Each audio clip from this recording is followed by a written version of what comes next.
اعوذ باللہ من الشیطان الرجیم بسم اللہ الرحمن الرحیم۔ اب یہ جو التذکیر بآلاء اللہ، یہ بڑا منفرد سا انداز ہے اس سورہ مبارکہ کا۔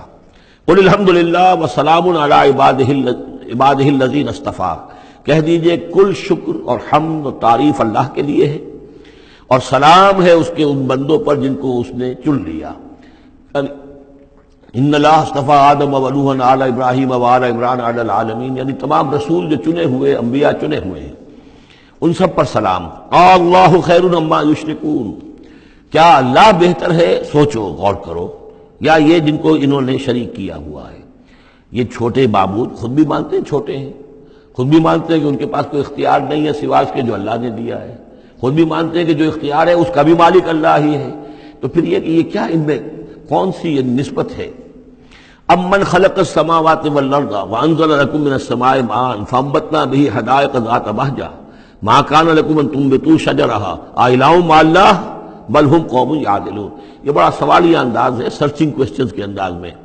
کیا بھلا وہ جس نے آسمان اور زمین پیدا کیے اور جو آسمان سے اتارتا ہے پانی تمہارے لیے اور اس کے ذریعے سے پھر وہ ہم اگا دیتے ہیں باغات، بڑی رونق والے سرسبز باغات، ما کان لکم ان تنبتوا شجرا، تمہارے لیے ہرگز ممکن نہیں تھا کہ تم اس کے پودوں کو خود اگا سکتے۔ یہ وہی بات ہے جو اقبال نے کہی ہے کہ پالتا ہے بیج کو مٹی کی تاریکی میں کون ہے جو یہ سارے کام کر رہا ہے؟ امن خلق السماوات والارض وانزل لکم من السماء ماء، بھلا کس نے، کون ہے کہ جس نے آسمان اور زمین پیدا کیے اور تمہارے لیے آسمان سے پانی برسایا، پھر ہم نے پیدا کر دیے، اگا دیے اس کے ذریعے سے باغات بڑے سرسبز و شاداب، تمہارے لیے قطر ممکن نہیں تھا کہ تم ان کو اگاتے۔ الہ مع اللہ، کیا یہ کام جو کرنے میں اللہ کے ساتھ کوئی اور الہ شامل ہے؟ بل ہم قوم یعدلون، بلکہ یہ لوگ جو ہیں انحراف کر رہے ہیں حق سے۔ امن جعل الارض قرارا، بھلا کس نے بنایا زمین کو ٹھہرنے کی جگہ، وجعل خلالها انہارا، اور کس نے اس کے اندر بہا دی ہیں یہ ندیاں اور دریا، وجعل لها رواسیا، اور اس کے اندر لنگر ڈال دیے ہیں، وجعل بین البحرین حاجزا، اور دو دریاؤں کے درمیان کس نے پردہ ڈال دیا ہے؟ الہ مع اللہ، کیا اللہ کے ساتھ کوئی اور الہ بھی ہے جو اس میں شریک ہو؟ بل اکثرہم لا یعلمون، لیکن ان کی اکثریت اس کا علم نہیں رکھتی۔ ظاہر بات ہے اس کا جواب ان کے پاس یہی ہوتا تھا کہ اللہ کے سوا اور کوئی نہیں ہے۔ اس کو سمجھ لینا چاہیے، اس لیے کہ جو مخاطب تھے ان کے نظریات کیا تھے، ان کے عقائد کیا تھے، ان کا موقف کیا تھا، اس کو جاننا بہت ضروری ہے۔ یہ تعویل، یہ خاص جو میں نے کہا تھا کہ جو اولین مخاطب تھے قرآن مجید کے، ان کے عقائد، نظریات، خیالات کیا تھے؟ وہ اللہ کو مانتے تھے، یہ مانتے تھے خالق وہی ہے، البتہ اس کے کچھ بڑے لاڈلے ہیں، چہیتے ہیں، محبوب ہیں، مقربین بارگاہ ہیں، وہ کچھ سفارش کرنے والے ہیں، بس اس سے زائد ان کا شرک نہیں تھا۔ امن یجیب المضطر اذا دعاہ، بھلا کون ہے وہ کہ جو کسی شخص کو جو تکلیف کے اندر ہے، اضطرار میں ہے، اس کی دعا کو سنتا ہے، اذا دعاہ ویکشف السوء، اور اس سے برائی کو دور کر دیتا ہے، تکلیف کو رفع کر دیتا ہے، ویجعلکم خلفاء الارض، اور وہی ہے کہ جو زمین میں تمہیں جانشین بناتا ہے، ایک نسل کے بعد دوسری، دوسری کے بعد تیسری۔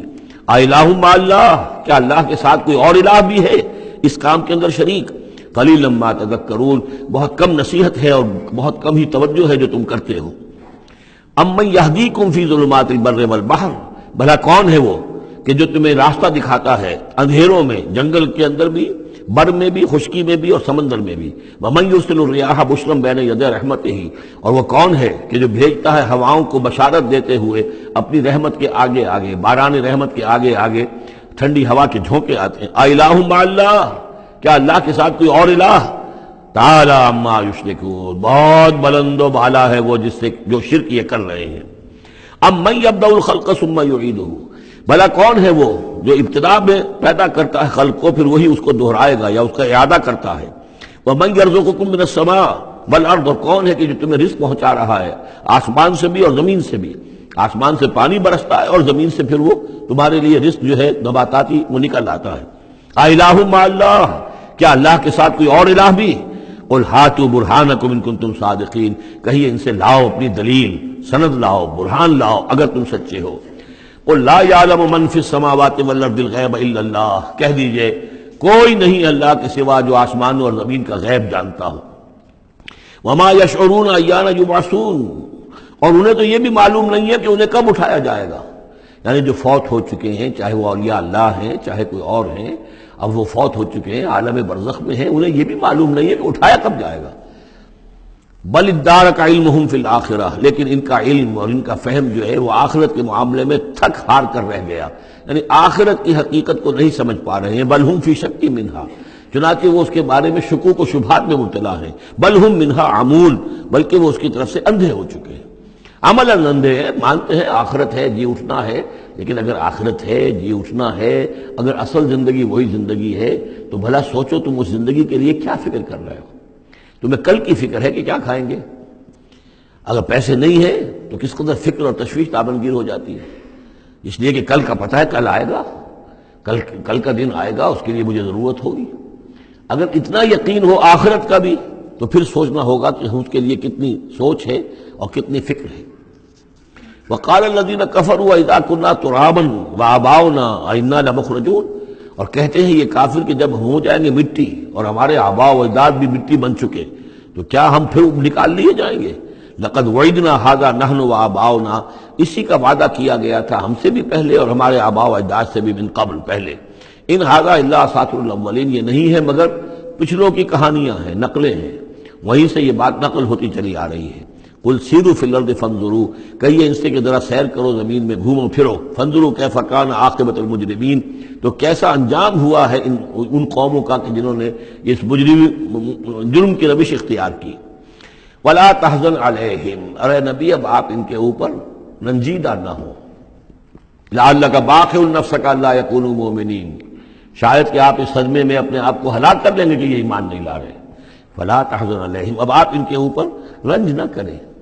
آپ نے اپنا فرض ادا کر دیا، اب ان کی اپنی شامت اعمال ہے، یہ جس کے مستحق بن رہے ہیں. نہ تو یہ کہ آپ ان پر رنج کریں، رنجیدہ ہوں ان کے انجام سے. ولا تکن فی ضیق مما یمکرون، اور جو چالیں یہ چل رہے ہیں اس کی وجہ سے آپ کا دل تنگ نہیں ہونا چاہیے. ان کی چالیں ناکام ہو جائیں گی، ہماری چالیں کامیاب ہوں گی، ہماری تدبیر ہے. ان کی ساری چالوں کا ہم احاطہ کیے ہوئے ہیں، ہمارے اذن کے بغیر پتہ تک جنبش نہیں کر سکتا. ولا تکن فی ضیق مما یمکرون، یہ سورہ نحل میں بھی لاسٹ بٹ 1 آیت یہ آئی تھی. وَيَقُولُونَ مَتَىٰ هَٰذَا الْوَعْدُ إِن كُنتُمْ صَادِقِينَ، اور وہ یہ کہتے ہیں کہ اگر تم سچے ہو تو بتاؤ یہ وعدہ کب پورا ہوگا، یہ کب آئے گی قیامت اور کب یہ سارا معاملہ ہوگا. قُلْ عَسَىٰ أَن يَكُونَ رَدِفَ لَكُمْ بَعْضُ الَّذِي تَسْتَعْجِلُونَ، اور وہ چونکہ رسول جب آتے تھے تو 2 چیزوں کی خبر دیتے تھے، ایک قیامت کی اور ایک اس کی کہ اگر ہمیں نہیں مانو گے، ایمان نہیں لاؤ گے، ہماری اطاعت نہیں کرو گے تو دنیا میں بھی عذاب آئے گا. تو ایک قیامت ہے اور ایک عذاب. تو یہاں اس عذاب کی بات ہو رہی ہے. وَيَقُولُونَ مَتَىٰ هَٰذَا الْوَعْدُ إِن كُنتُمْ صَادِقِينَ، یہ جو عذاب کی آپ نے رٹ لگائی ہوئی ہے کہ عذاب آ جائے گا، عذاب آ جائے گا، کب آئے گا یہ عذاب. قُلْ عَسَىٰ، بتائیے اگر آپ سچے ہیں. قُلْ عَسَىٰ أَن يَكُونَ رَدِفَ لَكُمْ بَعْضُ الَّذِي تَسْتَعْجِلُونَ، کہہ دیجئے ہو سکتا ہے کہ جس چیز کی تم جلدی مچا رہے ہو ان میں سے کچھ چیز جو ہے وہ بالکل تمہارے قریب آ چکی ہو، تمہاری پیٹھ تک پہنچ چکی ہو. ردیف کہتے ہیں جو کسی گھوڑے پر آدمی بیٹھا اس کے پیچھے جو بیٹھا ہے وہ ردیف ہے، جڑا بیٹھا ہوا ہے پیٹھ کے ساتھ. تو اس طریقے سے کہ تمہارے ساتھ جو وہ شامت ہے تمہاری، وہ تمہاری پیٹھ کے ساتھ لگی ہوئی آ چکی ہے. اور اس میں اشارہ ہے غالباً غزوہ بدر کی طرف کہ اب زیادہ دیر نہیں ہے کہ تمہارے اوپر وہ عذاب الہی کی پہلی قسط جو ہے وہ نازل ہو جائے گی. وَإِنَّ رَبَّكَ لَذُو فَضْلٍ عَلَى النَّاسِ وَلَٰكِنَّ أَكْثَرَهُمْ لَا يَشْكُرُونَ، اور یقیناً آپ کا رب جو ہے بڑے فضل والا ہے لوگوں کے حق میں. وہ تاخیر کر رہا ہے تو یہ اس کا فضل ہے، اس کا کرم ہے، اس کا رحم ہے. وَلَٰكِنَّ أَكْثَرَهُمْ لَا يَشْكُرُونَ، لیکن ان کی اکثریت شکر نہیں کرتی. وَإِنَّ رَبَّكَ لَيَعْلَمُ مَا تُكِنُّ صُدُورُهُمْ وَمَا يُعْلِنُونَ، اور یقیناً آپ کا رب خوب جانتا ہے کیا چھپاتے ہیں ان کے سینے اور کیا ظاہر کرتے ہیں، کہہ کیا رہے ہیں، اندر کیا ہے. اندر تو جیسا کہ ہم پہلے پڑھ چکے ہیں، وَاسْتَيْقَنَتْهَا أَنفُسُهُمْ جَحَدُوا بِهَا، انہوں نے انکار کیا ظلمًا وعدوا. وَاسْتَيْقَنَتْهَا أَنفُسُهُمْ، ان کے دل تو اندر سے جانتے تھے کہ بات صحیح ہے، محمد جھوٹے نہیں ہیں، قرآن حق ہے، بات مان چکے ہیں، دل گواہی دے چکا ہے، لیکن اپنی ضد، اپنی ہٹ، اپنا تکبر، اپنا حسد، اپنی چودراہٹ، یہ ہے کہ جس کی وجہ سے رکے ہوئے. وہی بات کہ جو کہ اہل کتاب کے علماء کے بارے میں تھی، یعرفونہ کما یعرفون ابناہم، ایسے پہچانتے ہیں محمد کو اور قرآن کو صلی اللہ علیہ وسلم جیسے اپنے بیٹوں کو. تو جو کچھ ان کے سینوں میں چھپا ہوا ہے وہ تو ایمان ہے کہ وہ مانتے ہیں اس کو کہ یہ بات صحیح ہے، لیکن وما یعلنون، زبان سے انکار کر رہے ہیں.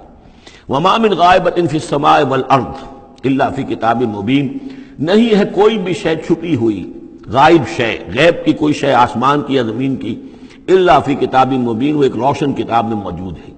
یہ وہ کتاب ہے اللہ کا علم قدیم جو ہے، گویا کہ اسی کو کتاب کہا جا رہا ہے۔ صدق اللہ العظیم۔